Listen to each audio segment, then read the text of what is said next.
बहुत बढ़िया क्वेश्चन है। दिल से लोहिया की तरफ थे, दिमाग से जेपी की तरफ थे। मैं एक्सप्लेन करता हूँ, बहुत अच्छा से एक्सप्लेन करता हूँ।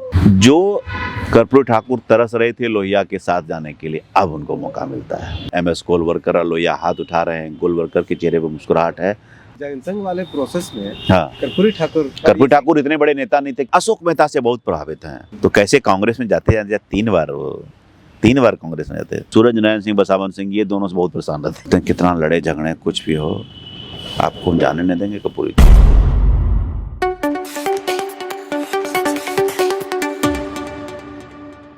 अच्छा, जो आप बात कर रहे थे उस समाजवाद की, उस दौर की बात कर रहे थे, लोहिया ये जेपी का वो दौर था।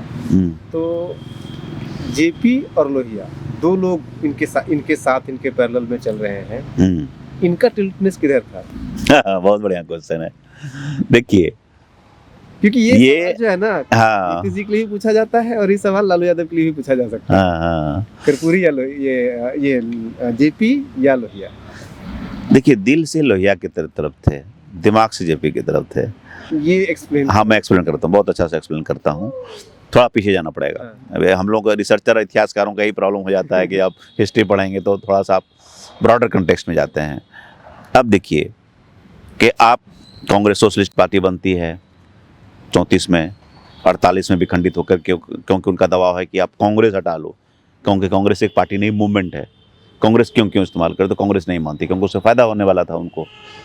और जो रेडिकल पार्ट था, ये लोग सब हट के समाजवादी पार्टी बना लेते हैं ये लोग। आचार्य नरेंद्र देव, जयप्रकाश नारायण और लोहिया, 3 बड़े स्तंभ हैं। और ऑफ कोर्स यूसुफ मेहर अली, मीनू मसानी, बाद के जनरेशन में अच्युत पटवर्धन, अशोक मेहता, ये सारे लोग आते हैं। लेकिन ये 3 बड़े नाम हैं। 50s में इनका डेथ हो जाता है, नरेंद्र देव। जयप्रकाश नारायण सर्वोदयी हो जाते हैं, एक्टिव राजनीति छोड़ देते हैं। लेकिन और ये लोहिया समाजवादी पार्टी में रहते हैं, लेकिन अपनी सरकार का विरोध कर देते हैं। पानुम पिल्लई की सरकार जब साउथ में जाती है, उनका विरोध करते हैं, अनिष्कासित हो जाते हैं। तो ये अलग पार्टी उनका फिर हो जाता है, तो टूट जाता है सोशलिस्ट पार्टी। तो ये प्रजा सोशलिस्ट पार्टी में था। कृषक मजदूर प्रजा पार्टी, कृपलानी जी, आचार्य कृपलानी जी का मिलकर के दोनों मर्ज होकर के प्रजा सोशलिस्ट बन जाता। प्रजा वहाँ से ले लिया, सोशलिस्ट पार्टी ले लिया।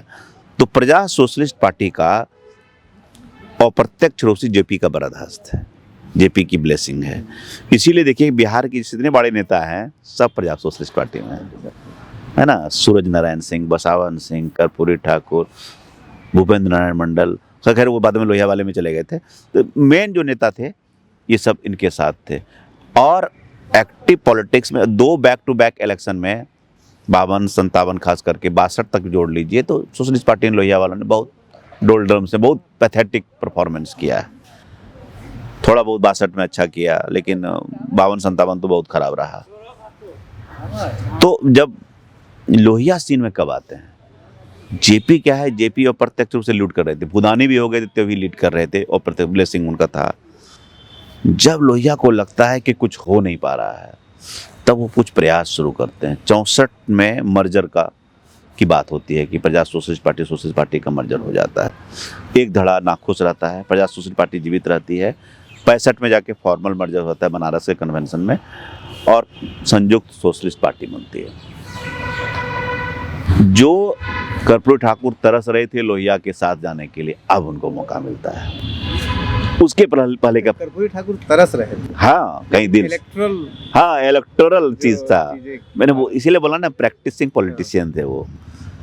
उनको पहला मौका 62 में दिया था सत्येंद्र नारायण सिंह ने कांग्रेस में आने का। ये भी बहुत जबरदस्त बात है, जिक्र किया है कि वो देते हैं कि तुम हमको जिताने मदद कर दो, इस एक पर्टिकुलर कैंडिडेट है उसको विड्रॉ कर लो, उसका हो जाएगा। तो मना कर दिया करना, ये हमारा नहीं होता है। और ये अशोक मेहता से बहुत प्रभावित हैं कर्पूरी ठाकुर। तो अशोक मेहता, याद होगा कि जब ये मर्जर की बात होती है तो 1000 लोगों को लेकर के चले जाते हैं, निकल जाते हैं, कांग्रेस में शामिल हो जाते हैं अशोक मेहता। दूसरा मौका वहाँ था उस समय, एक तरह से कहिए बातचीत हो गई थी, मतलब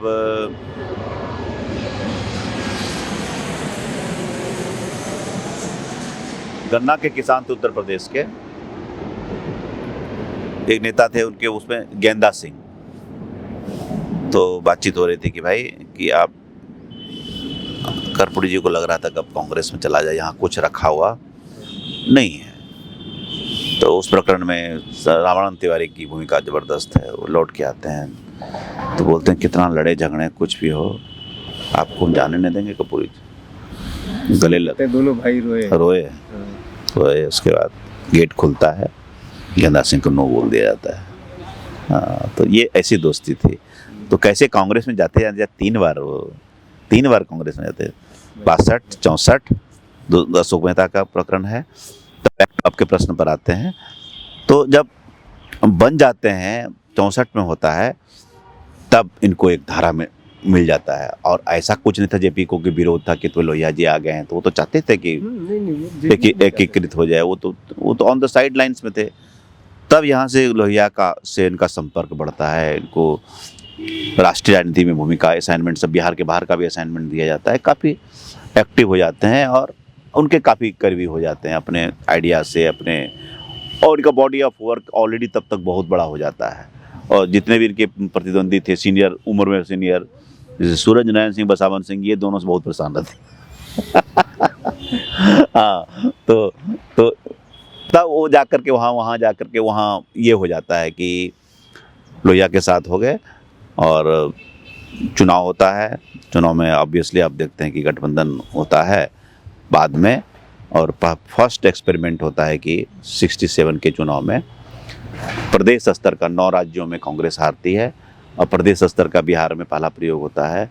और जनसंघ जो जूझ रही थी, खास करके जो टैग लगा हुआ था नाथूराम गोडसे के बाद, आरएसएस के कनेक्शन के बाद, तो पहला कहीं ना कहीं एप्रोप्रिएशन जो है उनको इंडोर्समेंट वो मिलता है।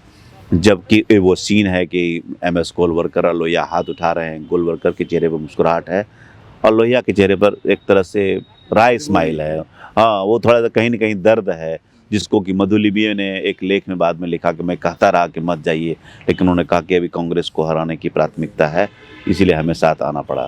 तो ऐसे जनसंघ के वो साथ आते हैं। फिर आप आगे पूछेगा, बताएंगे। जनसंघ वाले प्रोसेस में हाँ, कर्पूरी ठाकुर ने कोई विरोध नहीं किया था, क्योंकि इसमें मुख्य उद्देश्य ये था कि सरकार बनानी है। कर्पूरी ठाकुर इतने बड़े नेता नहीं थे, क्योंकि लोहिया थे उसमें सीन में, कॉल तो लोहिया को लेना था ना, लोहिया जी को कॉल लेना था।